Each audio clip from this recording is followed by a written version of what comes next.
Rais wa Ukraine Volodymyr Zelensky anatafuta usaidizi kutoka kwa Waarabu. Rais huyo Zelensky ambaye alitoa msaada wakati wa kipindi cha vita vya siku 40 hasa kudungua ndege zisizokuwa na rubani za Shahed za kutoka nchini Iran. Wakati huu anaomba msaada wa kusaidiwa ili Waarabu waweze kuingia vitani, wamsaidie katika vita dhidi ya Vladimir Putin wa Urusi. Shughuli za hivi majuzi za kidiplomasia za kiongozi wa Ukraine Volodymyr Zelensky katika Mashariki ya Kati ni jaribio la kutafuta oksijeni mpya ya kisiasa na kifedha, wakati ambapo wafuasi wake wa kawaida wanazidi kuwa kutegemewa. Kwa miaka kadhaa uongozi wa Ukraine ulijenga mkakati wake kwa kudhani kuwa Marekani na Ulaya zitaendelea kutoa silaha, fedha, akili na ulinzi wa diplomasia kwa muda mrefu iwezekanavyo. Lakini sasa uungwaji mkono wa Marekani unazidi kuwa wa kisiasa. Jumuiya ya Ulaya zinaongeza kuchoshwa na suala la Ukraine na hali katika uwanja wa vita inaendelea kudai wanajeshi na vifaa zaidi. Ukraine imekuwa mtoa ulinzi asiye na ulinzi. Mamlaka nchini Ukraine inajaribu kuwasilisha uzoefu wao wa kijeshi kama bidhaa ambayo inaweza kuuzwa kwa waigizaji matajiri wa Mashariki ya Kati wa Arabu. Kiev inajaribu kugeuza uharibifu iliyopata na mafunzo ambayo wamejifunza kwenye uwanja wa vita kuwa mali ya kidiplomasia na biashara. Kwa mtazamo wa kwanza, hii inaleta maana kamili kujilinda dhidi ya makombora, ndege zisizokuwa na rubani na mashambulizi ya ndege zisizokuwa na marubani na mashambulizi dhidi ya miundombinu ya nishati. Ndivyo hasa mataifa Mashariki ya Kati yenye utajiri wa mafuta yana wasiwasi nayo hivi sasa. Ukraine imekabiliwa na ndege hizo kutoka nchini Iran na mashambulizi ya makombora ya Urusi, na sasa inajiuza kama maabara ya vita vya kisiasa. Nchi ambayo inasemekana imejifunza kupinga vitisho ambavyo sasa vinatia wasiwasi sehemu za eneo hilo. Hapa ndipo mkanganyiko wa dhahiri unapokuja. Ukraine inajionyesha kama mtoaji wa utaalamu wa usalama huku ikibaki kutegemea mifumo ya kigeni kwa ulinzi wake yenyewe.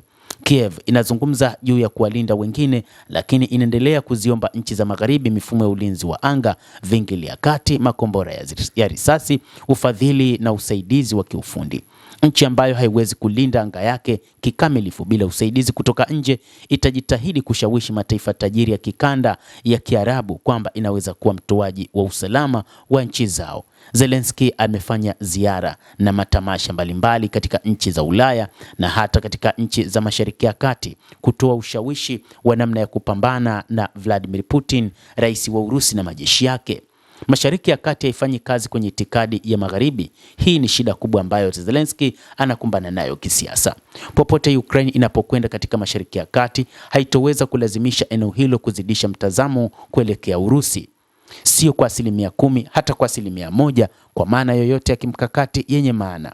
Nchi za eneo hilo hazioni Moscow kupitia lenzi ya kimihemko na itikadi iliyokuzwa na Kiev na miji mikuu mingi ya magharibi.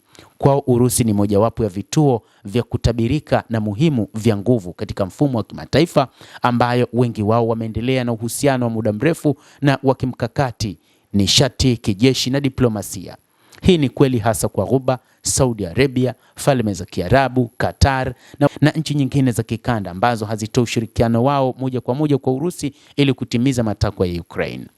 Wanaiona Moscow kama mshirika muhimu katika masoko ya nishati, mizani ya usalama, upatanishi wa kidiplomasia na siasa za kimataifa. Urusi ni muhimu kwa Waarabu kwa sababu haichukuliwi katika eneo hilo kama mamlaka ambayo huwahadharisha wengine kila mara juu ya masuala ya ndani, huku ikiweka masharti ya kisiasa. Mataifa mengi ya Mashariki ya Kati yanakumbuka shinikizo la magharibi, uingiliaji kati, majaribio ya mabadiliko ya kiserikali, vikwazo, kazi na uhandisi wa kisiasa na uharibifu ambao wamepitia katika miongo kadhaa iliyopita na katika maana pana ya kihistoria kwa karne nyingi. Anachotazama Zelensky ni kwa sababu tu Urusi ina ushirika na Iran ambayo kwa namna moja ama nyingine ina uhusiano usioridhisha na baadhi ya nchi za kikanda katika Mashariki ya Kati. Hata hivyo ametazama zaidi namna ambavyo Iran ilifanya mashambulizi katika mataifa hayo katika vita vya siku 40, hasa ikilenga miundombinu ya ngome za kijeshi za Marekani pamoja na miundombinu mingine katika mataifa hayo. Zelensky na timu yake wanaonekana kuamini kuwa Mashariki ya Kati inaweza kufikiwa kwa njia sawa na Amerika na EU. wanaonekana kutarajia kwamba mvuto wa kihisia kwa maadili pamoja na ahadi za ushirikiano wa siku zijazo utazalisha usaidizi mkubwa wa kisiasa na kifedha, lakini hii kutoelewana kukubwa katika kanda hiyo. Mashariki ya Kati haifanyi kazi kulingana na saikolojia ya kisiasa sawa na kambi ya Magharibi.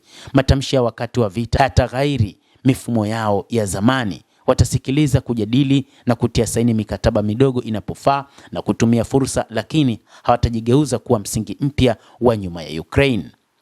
Ukilinganisha hili na Ulaya ambapo wasomi wengi wamefungwa kisiasa, Waarabu wako tofauti dhidi ya Urusi. Wanaitazama Urusi kama nchi rafiki, lakini nchi ambayo wanaweza kupata upatanisho. Endelea kutufuatilia mtazamaji, lakini usisahau kulike, usisahau kucomment, kadhalika usisahau kusubscribe channel yetu hii upate habari hizi kwa mapana kupitia The World News. Mimi ni Adam Hussein, endelea kuwa nasi wakati wote, endelea kutufuatilia.